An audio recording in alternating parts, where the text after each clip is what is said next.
සුබදවසක් ඔයාලා හැමෝටම. 2005 ලෝක ළමා දිනය සහ වැඩිහිටි දිනය ආදයි.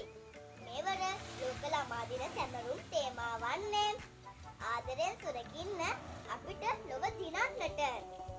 මීට සමගාමීව අද දිනට වැඩිහිටි දිනයද යෙදී ඇත. ලෝකයේ ලස්සන වන්නේ අපවත් පුංචි දරුවන් ගෙනි. රටක ලෝකයක අනාගතයේ රැඳී ඇත්තේ අපවත් ළමා පරපුර මතය. පුංචි අපේ ලෝකය වැඩිහිටියන්ගේ ලෝකයට වඩා අතිශය සුන්දරය. ලොව දිනන්නට සවිමත්ව පෙරට යන්නට පුංචි අපේ අනාගතය ගොඩනගන්නේ වැඩිහිටියන්ය.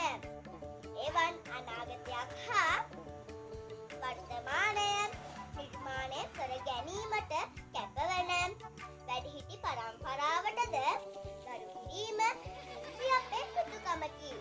රටේ ආදරණීය මමවත් පුංචි ළමයින්ට සුබ අනාගතයක් සහ සියලුම වැඩිහිටියන්ට දීර්ඝායු පිරි නිරෝගිමත් හෙටක් පතමි.